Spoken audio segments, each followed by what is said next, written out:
Hey, with you Evening Story Channel, I post new interesting stories every day. Subscribe and click the bell to not miss it.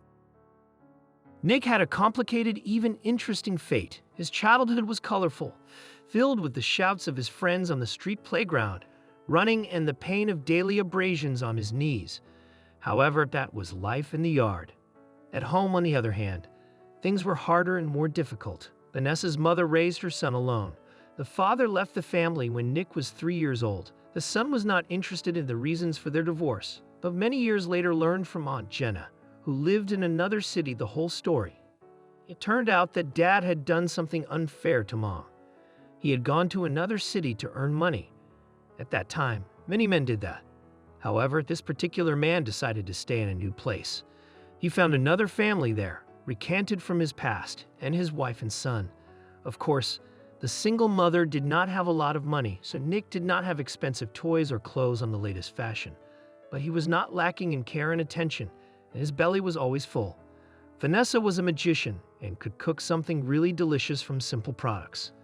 In addition, the woman was always spinning and spinning like a squirrel in a wheel. Nick remembered his mother young with bright eyes and a wide smile. He also remembered that she never sat still, always doing something. Vanessa knew how to sell things, barter for groceries. If she was given something at work, she also took work home with her.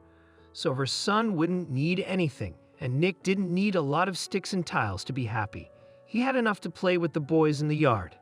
Later, the boy began to adopt his mother's grip, absorbing her behavior like a sponge. So when Aunt Jenna sent him a gift of many sheets of translating stickers, he quickly made himself into a businessman. The boy cut the stickers and sold them to his classmates piece by piece, increasing the cost of production several times. With the first money he earned, he bought his mother a scarf and a brooch. When Nick was 15 years old, he started to work part-time, helping with the car or digging potatoes in the vegetable garden. He received money or food for his work. At first, the boy kept his part-time job a secret. Vanessa insisted that it was important for him to study, not to think about money. However, soon she heard rumors that her son was working. Then she came to his room and hugged him tightly and loosened his dark hair. "Well, if you want to work like that, at least let me put you in safe hands," she suggested. "I have a friend named Jack the carpenter. He's looking for a helper in the workshop. You'll go to him in the evenings to work. Maybe learn a trade. You might like it. Your grandfather was a carpenter too. He taught Jack everything." "Sure, I'll go." Nick was excited. He was 16 at the time. He was a smart kid. At first, he handed the master tools and did some simple work.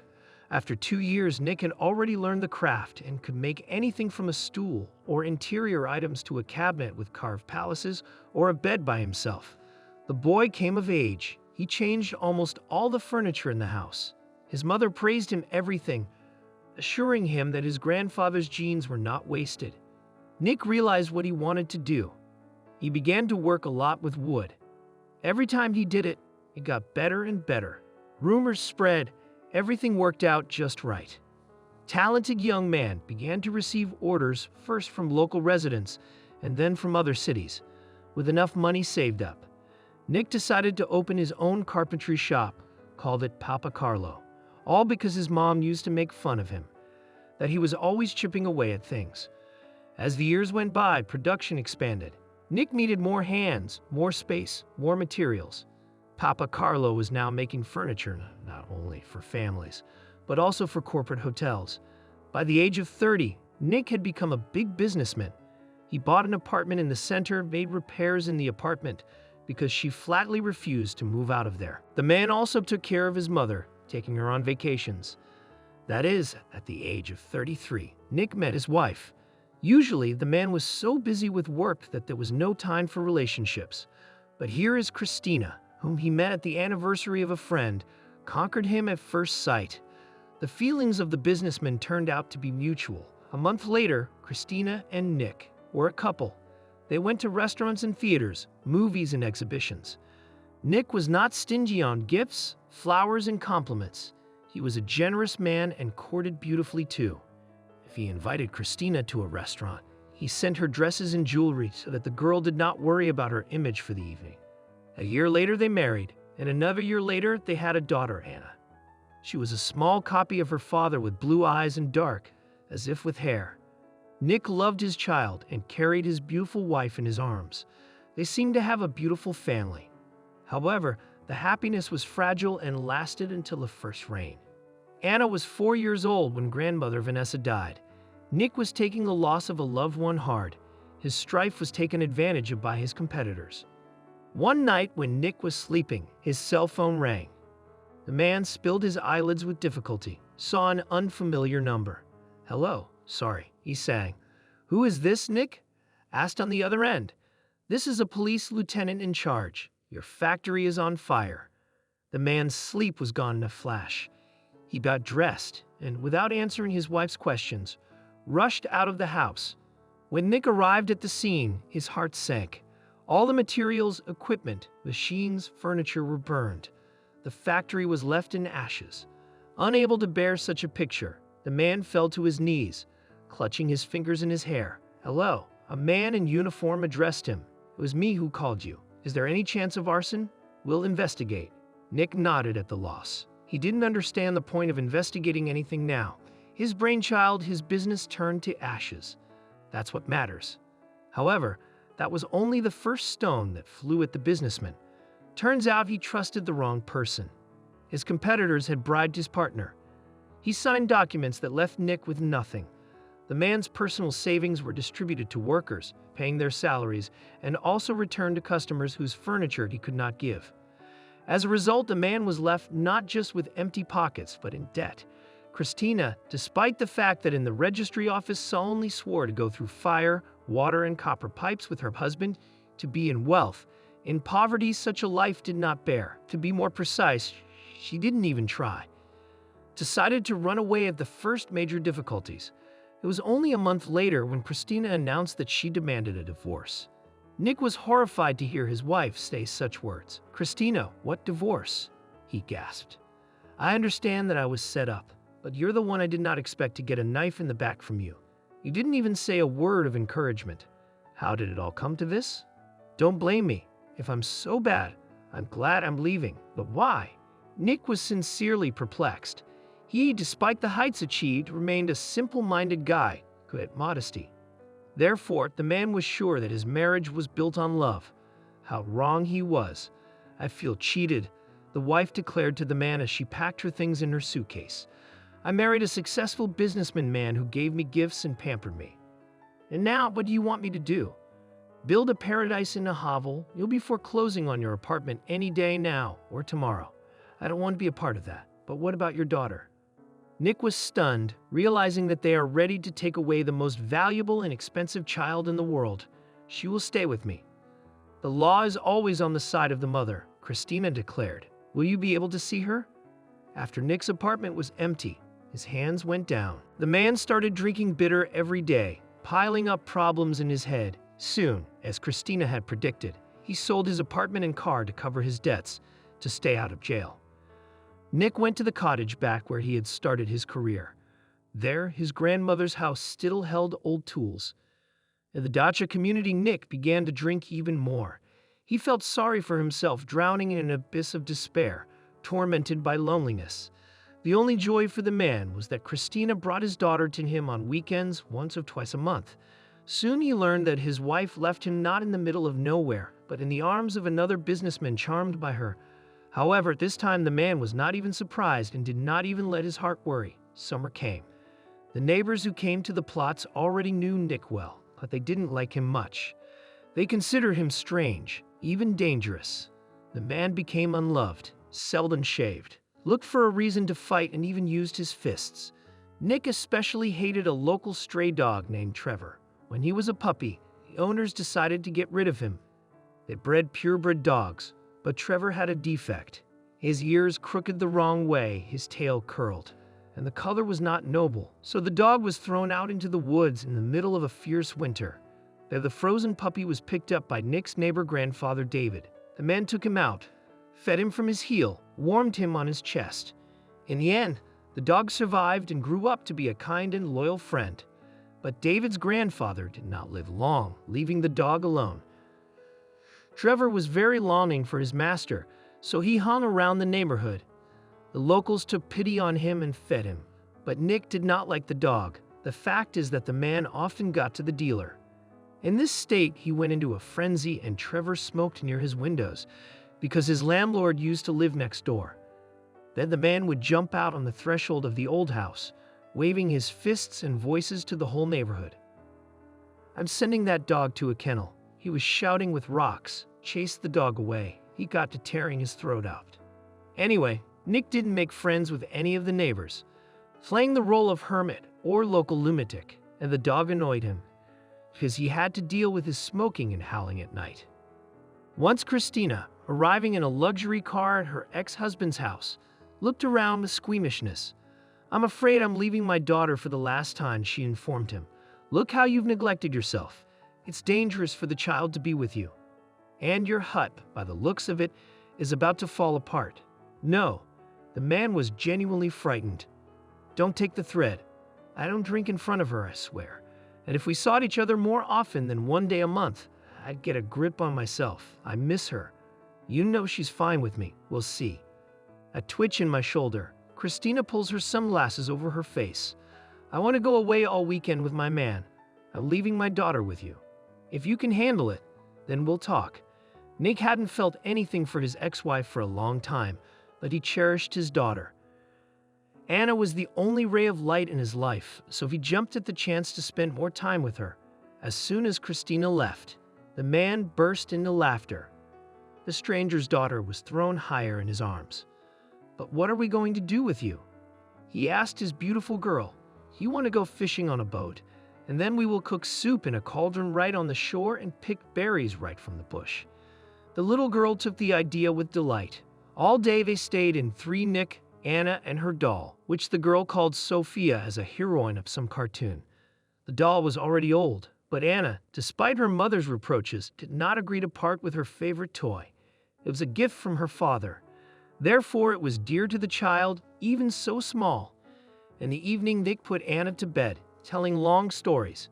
When the little girl fell asleep, the man was still lying next to her, looking at her peaceful face. "What am I doing with my life?" he muttered aloud, feeling bitter. "It'll get better. I'll get myself together, I promise." Nick decided to start a new life tomorrow, so he poured out all the alcohol from the evening that he found in the house. In the morning, Anna woke up to the smell of pancakes. Nick ran to the neighbor and shyly asked for a little bit of eggs and milk. The woman had her own small household. In exchange for groceries, Nick offered her a pair of wood stools that were left over from the old days. "How beautiful and sturdy. Did you really make them yourself?" The neighbor, who introduced herself as Molly, gasped. "You have golden hands. Here, have some more pies. I made them myself, and here's some more flour." Molly's words and her good-naturedness made Nick believe that he was on the right track. However, after a fun breakfast, during which Anna stained the dress with cherry jam, Nick again caught up with the terrible reality. Daddy decided to wash the dress before the stain set into the fabric, rather than play in the backyard. There Nick had hung a swing for her and separated the play so she and her doll could rest. Nick was already hanging the wet dress on the rope when he realized it was too quiet in the yard. Silence with children is an unsettling thing, so Dad wiped his hands on his pants, went to check on his daughter, only she wasn't there. At first, Nick wasn't too scared. He started walking around the yard. Then V came in, calling out to the daughter, "Anna, Anna, where are you?" There was no answer.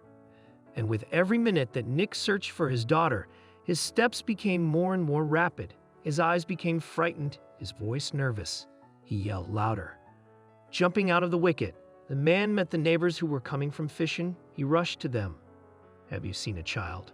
A girl? Maybe she went to the river?" The man and his son shook their heads.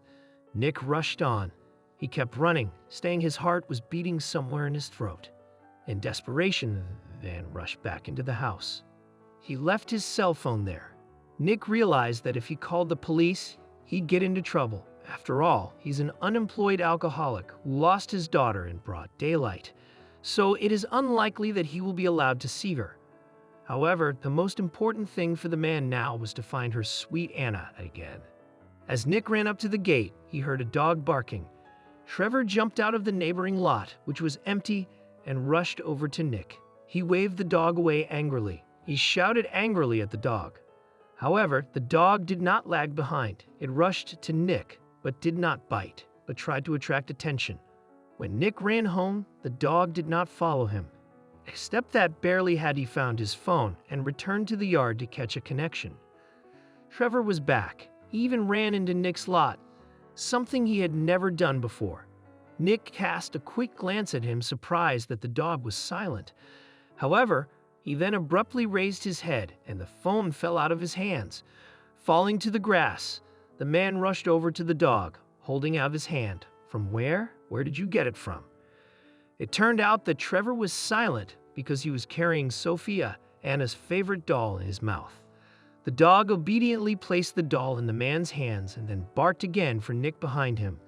This time the man rushed after the animal. Trevor came running into the abandoned lot. The dog was picking his way through the tall grass past old hives from bee temples that had been abandoned in a pile. The grandfather who lived in the house used to be a beekeeper. The dog ran straight around the corner of the old dilapidated house he owned. Nick followed Trevor, leading him to an old well with a wooden roof that was visible from the windows of Nick's house. The dog panted, spun a wolf, and lowered his head. Lying down next to the well, Nick licked his parched lips, feeling his hands lacking. He was afraid to look into the well, but he couldn't delay either. The man rushed to it, looked down. He saw Anna there. The girl was conscious, but she was crying. "Anna," he shouted. "Daddy." The girl gasped, getting up. "Daddy, I fell. I'll get you, I promised." He say something hurts. Anna had already jumped to her feet, shook her head, then hesitated and showed her palms with bruises and dirt. "Hands, feet, bruises," she complained to her father. Nick was relieved. Fortunately, Anna was easy to reach. After all, the well was crossed and not deep. The real miracle was that Anna was only a couple of abrasions and a bruise. However, Nick still called an ambulance. The paramedics arrived and diagnosed minor soft tissue bruises. No hospitalization was needed, not even medication. Phew! Anna rejoiced. "I don't like to take bitter pills at night," as Nick tucked his daughter back into bed. He didn't hold back his curiosity. "Anna, why did you leave the yard?" "I didn't say I could." "And why do you need the well?" "Your well is always closed," Anna complained, on the drunk, clutching a doll, which also managed to survive a lot. "I wanted to make a wish. I heard that if you shout a wish into the well, it will come true. I saw the well through the window. It looked just like the ones they draw in fairy tales. And there was a funny little dog. He licked my face. And what was your wish?" asked the father. The girl froze, looked at her father guiltily, as if she realized that she would say something bad. "I asked you to stop drinking," she whispered. "Mom keeps saying you like to sing more than me, so she won't let you come over. And I miss you so much." Nick held the child even tighter to him. His heart was beating furiously in his chest. "I'll make your wish come true, sweetheart," Nick promised fervently. "Everything will be fine now." Hearing Anna happy, she sighed and fell fast asleep. Fortunately, Anna didn't even have time to be frightened and saw the incident as an adventure. However, there is no telling how things would have ended if it wasn't for Trevor. After all, Nick did not look at other people's property. He couldn't hear his daughter's voice from there when Anna was fast asleep. The man got out of bed and left the house. He went back to the former beekeeper's property. Trevor he found there sleeping on the doorstep of the house, and the boy called out to Nick. Trevor lifted his ears and listened, then waved his tail affably and ran up to his neighbor. Nick squatted down and patted the dog on the withers. He looked guiltily into the animal's eyes. "Forgive me," he smiled. Trevor only licked his palm in response. He held no grudge. Nick smiled. The man stood up and whistled softly, calling the dog with him. "Come live with us. There's plenty of room," he offered. Trevor froze. Nick did not even know that the dog's heart trembled at that moment. After all, exactly the same way to him whistled formerly so beloved kind master. Of course, Trevor ran after Nick. He was glad to be a part of his family. At night, Nick didn't sleep. He kept working in his old workshop. He worked hard to chip a new booth. The dwelling was to the dog's liking. The next day, the man gave his daughter a beautiful box with a carved roof and her name carved on the bottom. I made it a long time ago when I was still learning the craft, however. I didn't finish it. I just need to varnish it. Will you help me? He asked Anna, who was delighted with the gift. Later, they made a bed for her doll, also out of wood. Then Sophia had a table and chairs. Then a wooden house. Another time, when Anna came to visit her dad, she told him that all her girlfriends demanded the same furniture. Their parents were ready to pay any money to please their daughters. So the men began to make wooden toys to order furniture for dolls. Then he moved on to cute kitchens of wooden horses and then wonderful furniture for children's bedrooms. Dressing tables for little princesses, marvelous high chairs, cabinets that looked like mountains or houses. There wasn't a day that Nick didn't spend in the workshop at work. 5 years have passed since then. Nick began to exist again. Now, however, the workshop was making furniture for children. It was so charming and beautiful that orders came in for months ahead. Soon, Nick needed helpers again, and then a new factory. Anna moved in with her father when he settled into the new apartment. It was a child's decision. After all, Anna did not want to live with her mother, who was only interested in her looks. Christina, who again chose an unsuccessful partner, tried to return to Nick, but he was not inclined to forgive those who betrayed him. And why should he? After all, Alessia appeared in his life, a girl from the very dacha community where everything started. Olzia worked as a teacher and perfectly mastered Sonuchka and Cork. A year after the wedding, she found out she was pregnant. Trevor also moved to a new home. He remained Nick's faithful companion and comrade. The dog was already old, but he was still full of strength. Nick proved to himself and to the whole world once again that you can't lose a real talent, even if you try. The main thing is not to give up and let yourself start from scratch. And if you have fallen to the bottom, you should just push yourself back up. Even if it is the bottom of an old abandoned well, there is a way out of it too.